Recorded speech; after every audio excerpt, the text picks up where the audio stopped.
Hi everyone! I'm so happy that you're here. Today we're going to talk about asking for what you want. So I was praying and I was like, what should I talk about? I was like, or I heard God saying, talk about asking for what you want. And I was like, that's exactly what I'm learning right now. Should I share it already? And he was like, yes, sure. So I'm going to talk about it now.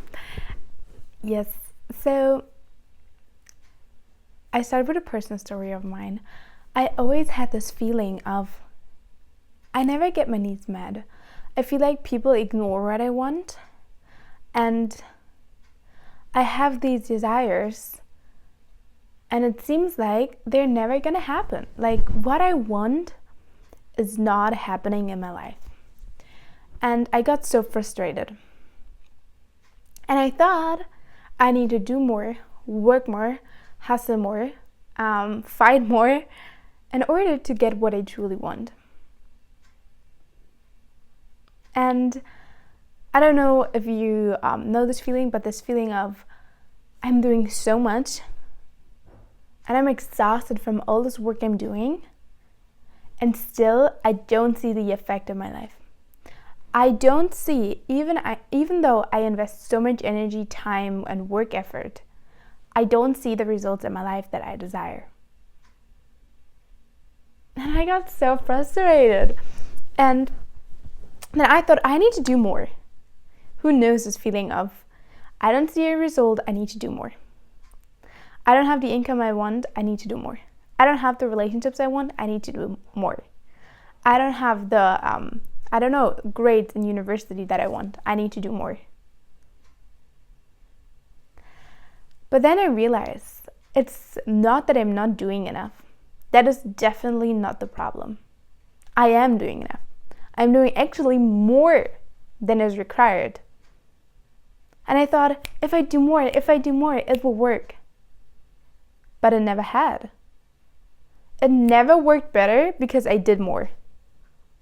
So then I question myself, is this really the solution?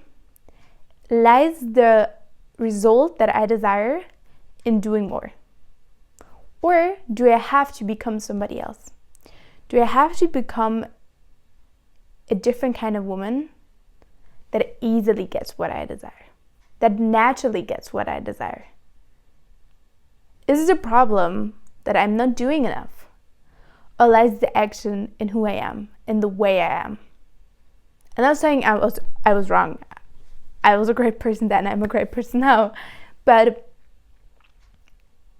is the way my energy is the way I believe, what I believe about this topic, what I feel about around this topic. Maybe this is the source of the frustration, of the not working. Not that I'm not doing enough. And then I was like, And for example, getting what I want, I realized I desire this, but I don't communicate it. And then I'm angry that people don't do what I want. And I think it really starts with realizing that people can't read your mind. I think we all know this on in an intellectual way. Like people can't read our minds. But so often, even though I know that, I think that people think, feel, and act the way I do. And just today I talked with my girlfriends about it, that we're just like this one person, and everybody around us has their own lives. They're living their own life. Sometimes I'm like, this is my life, and everyone is just like part of it. No, they are living their own life. It is so crazy. There are like billions of people on this planet, and everybody has their own life. For me, sometimes it's like, while I'm doing this, I'm going live here, somebody is in the pool, somebody is eating, somebody's cooking, somebody's having sex. I don't know. People are doing, somebody's in church. People are like living their life while I am doing this right now. Right now, this is my reality. But there's so many realities, so many time zones that are existing right in this moment. And then I remember people also don't have the same values as I do. People don't have the same beliefs, and they don't have the same experiences. And so often I come with my glass into this world, and I'm approaching people and expecting them to know everything I know. I think if this is what I learned, and these were my life lessons, everybody needs to know it too. Do you know this moment where you understood something and you're like, everybody else needs to know this now, or they're already knowing it? And then I realized my experiences, my knowledge, my values is so unique to me. And this is so beautiful that God made us this way. God uniquely created us, and we all have different life experiences, different characteristics, different talents, different values. And we're just so unique. But so, if we don't communicate our feelings and what's going on within ourselves and what we truly desire, people don't know. They don't. I was so shocked when I told my girlfriends about my dream wedding or dream proposal or dream this or dream this. And there were people who were like, this is cool, but I desire something so completely different. So what I was thinking is, if I have a man or a husband, he needs to know all of this. No, he doesn't. People don't know what you truly desire unless you're communicating it and you're bringing it out of you, out into this world. And it's just, sometimes it still blows my mind. It is such a simple concept, but if you don't say it and you don't say it clearly, people don't know. They don't. And so often I found myself in a place where I was annoyed that people are doing this or that, or that they don't respect my boundaries, or they don't respect what my needs are. And then I asked myself, did I say that this is what I desire, this is what I want, and that I don't think it's okay? So often it's clear for myself, but did I make it clear for the people around me? Did I? So often I was annoyed that people don't respect my boundaries. Until I realized they cannot respect what I did not have communicated, what I did not make clear for both of us. And so is what receiving what you desire. Most people, especially the people who love you, they love to give what you desire. They want that you feel good. It's like when you're a guest somewhere. So my friend is coming over in half an hour. And if she comes, I want her to feel good. So if she's hungry, I would love her to tell me that she's hungry if I didn't ask her already what she wants to eat. If she's thirsty and maybe we're in a conversation and I forgot to ask her if she wants something to drink or it forgot to offer her, I'm glad if she communicates her desire to drink something. And I am glad if she not only says, oh, I'm not hungry, even though she is. Because I deeply desire for her to get her needs met, to have everything that she needs. Because I care about her. I care about her well-being. And in my mind, I sometimes had this feeling of, people don't want to give me what I want, and I need to fight for it. This was so long my belief system. And I thought I need to fight for what I want. People don't want to give it to me, I need to take it. But that is not the truth.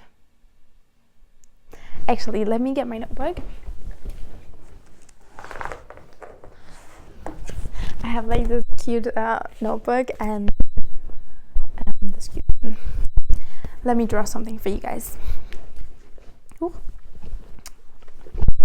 So when I wanted to get something, or I desire to get something, so let's call let's take flowers. So I desire to receive flowers from, I don't know, let's take my dad. I desire to get flowers from my dad. So I desire to get flowers from my dad. That's my dad.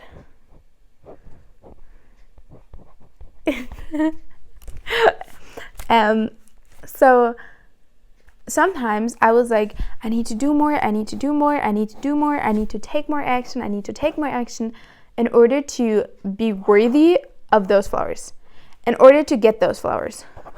Well, my pen isn't writing anymore. Okay, so no pen. And then, first of all, I realized that I didn't communicate that I wanted flowers. But I thought I need to do a lot before I can ask. I need to do so much so that then, when I did already so much, I am worthy of asking for what I want. But then I realized, hey, I am worthy of asking for what I want right now without having to lift a finger. If I desire flowers from my dad, I can go to him and say, hey, I really desire to receive flowers and I would be so happy. And if then guilt is coming up, then the guilt, oh, now I have it. And now it's writing it. Then the guilt is the thing you need to work on. You don't have to do more, just random action in order to receive more. Because if you do more, you receive less. I thought when I'm doing more, I'm doing more. I'm working more, I'm working more. I am gonna receive more. No. The more you do, the less you receive because you're in doing mode. When you're constantly doing, you put the other person automatically in receiving mode. So if you think you need to do more to receive more, that is completely wrong. If you like to receive more, you need to actually do less. Yes, I'm saying it right. If you want to receive more, you need to do less. If you're taking notes right now, this is the moment where you should really write it down. If you want to receive more, you need to rest more. If you want to receive more, you need to relax more. Because if you do more, you don't have hands open to receive. It's like when I come to you and I want to give you a gift, but you're constantly around the house and you're doing the laundry and you're cooking and you're doing this, I don't have the opportunity to give you my gift because you're constantly doing something else. So let's come back to the flowers. So if I want to receive flowers from my dad, and that is just an example, you can put everything in there, like your husband, your partner, I don't know, your boss, whatever. And flowers you can put in love, money, opportunities, whatever.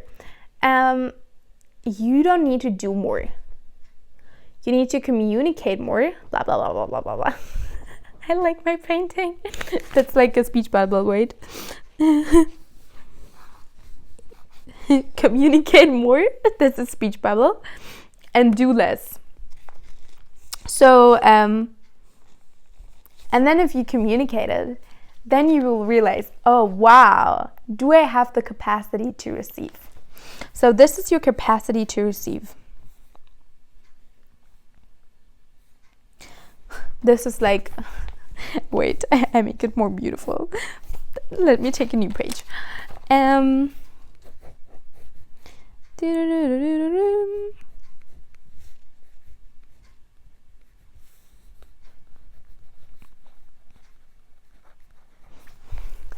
So this is your capacity to receive. You want to receive this much. Wait. You want to receive so much.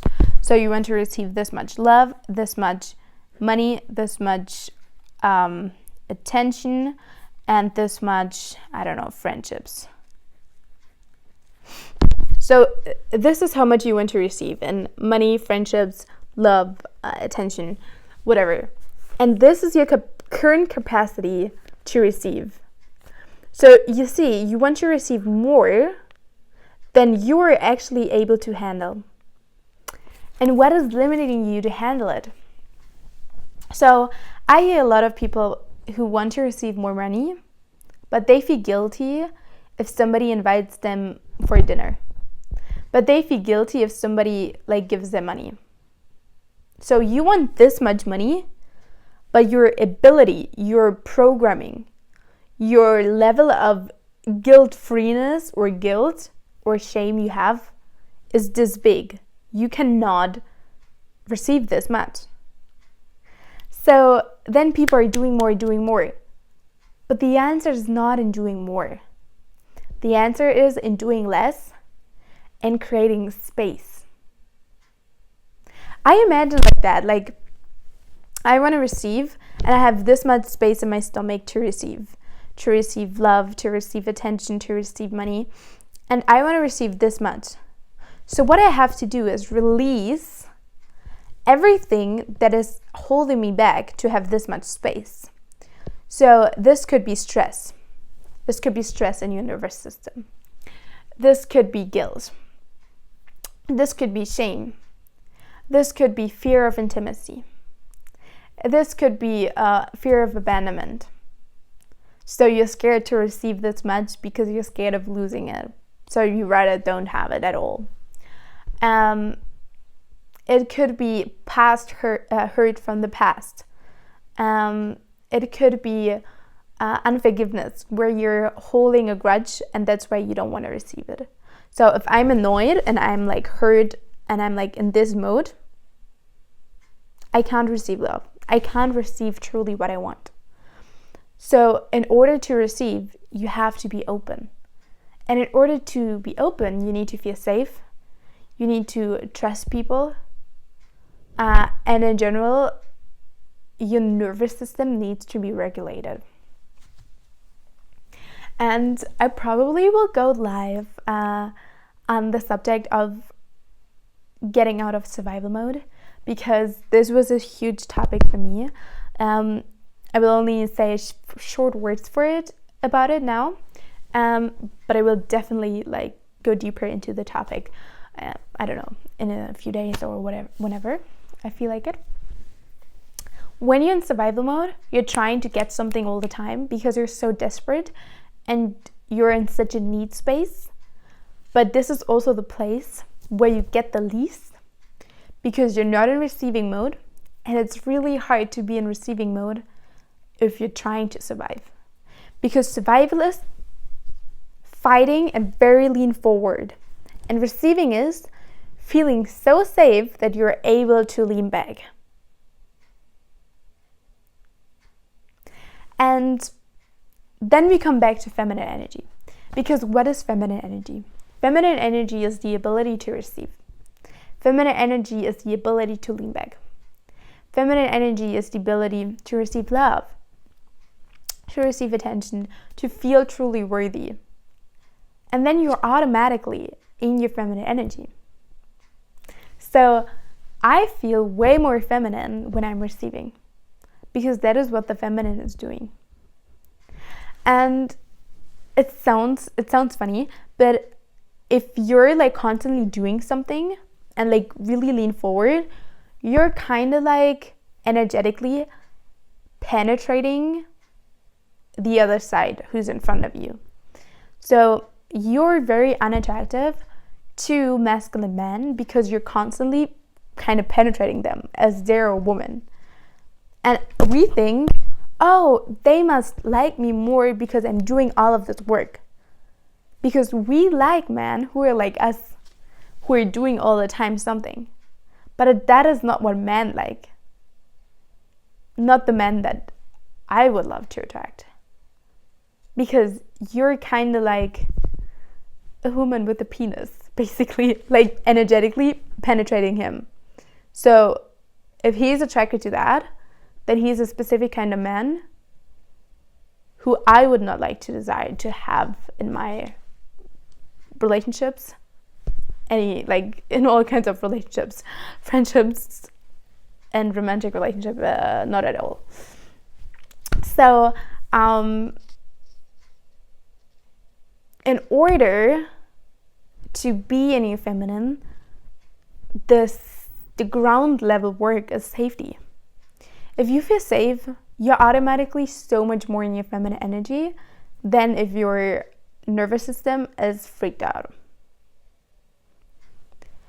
And also, I should make I'm gonna make a video on that, or like a live stream about releasing trapped emotions in your body, because when you physically release blocked emotions in your body, your nervous system is starting to relax, because all of this trauma that you have experienced and you couldn't process gets to be processed and integrated and is no longer triggered throughout the day, so you feel safe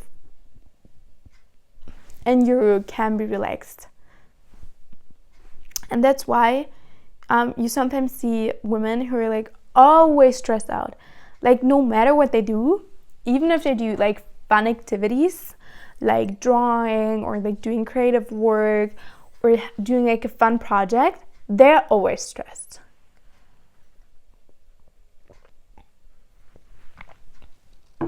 So for me, it was like people were saying like, you know what, just draw in order to be relaxed. Oh, you know what, just do like some handicrafting in order to be relaxed. And I'm really passionate about handicrafting and drawing, but like I got even more stressed. This does not help if your nervous system is truly freaked out and in survival mode. And the cool thing is, when your nervous system is getting back to a ground level of safety and you feel safe, you are safe, you open up to a completely new level of creativity. Because in survival mode, it's very basic. Basic needs, basic survival. But if you're like above that, you can be creative. So if you're in survival mode, you're not gonna start decorating your house and doing fancy decoration. No, you're happy if you don't live on the street and you have a house and you have something to eat. But like the fun and the feminine and the girly and the, you know, like making everything more beautiful is happening above the level of survival. It's happening when you're thriving. That's why in order to truly feel feminine, be feminine, you need to get from the survival area to the thriving area, and you get by it by releasing trapped emotions in your body. And what I was always thinking is, people are only in survival mode because, I don't know, they have financial like stress and then they are like in survival mode. But survival mode comes through trauma, through experiences that were traumatic, that overwhelmed your nervous system, that you could not fully process, where you did not have a safe space and room and time to process it. And that's why you're living still in survival mode, because either the situation is not over yet, or the situation is over yet, but your body and your brain still lives like it's not over yet. So if it's not over or it's over, you experience it as you're currently living in a state where you need to fight, flight, or freeze. And out of this situation, it's hard to be in receiving mode, because if your nervous system is freaked out and you want to give me a gift, it's hard for me. First of all, it's hard for me to even communicate what I desire, because I might be like so in stress and like so overwhelmed, and it's like hard for me to like clearly communicate with others. Second of all, when you give it to me, I might feel like so stressed and I'd rather do it myself because I can't control you and I don't know when you're doing and how you're doing it. and I don't feel like safe. I'd rather do everything by myself. And the fun thing is, people like that need to learn or need to like do less. But because you're in such a high level of anxiety and stress, you rather do more yourself because you want to have control. You want to require like safety through the control. So yeah, a huge thing is also releasing control. Yes.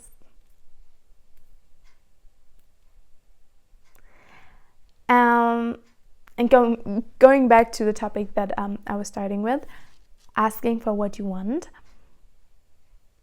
When you start to ask for what you want, you will realize when you're in a healthy and normal environment, people love to give to you. People are so happy to give to you, and especially if you're honestly grateful and you show your gratitude and you appreciate people, and it is just so much fun. So I love to give to my friends. I love to give gifts to my friends. I love to give to my family members, and so do they. And I am happy if I can put a smile on the face of my best friend, of my mom, of my dad. And so are they. So when you receive, and you receive fully, and you're thankful for it, you're not only doing yourself a favor, you're doing a favor to the other person.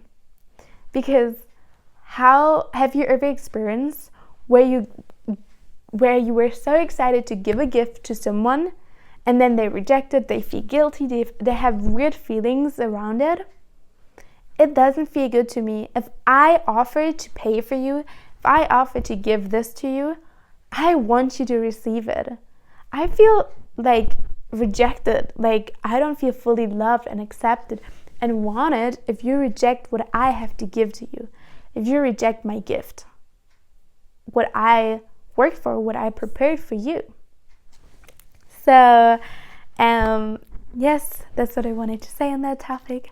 I had so much fun to be live with you, and I'm so happy. And yeah, I'm excited to read your comments. Write down in the comments what is your number one learning. Yes, and I would be so happy to see you in the next live stream. And if you desire to have one-on-one private coaching with me, you can either write it in the comments or contact me via email. I am so excited to hear from you. Yes, I wish you the best. Much love. Bye bye. How do I end it?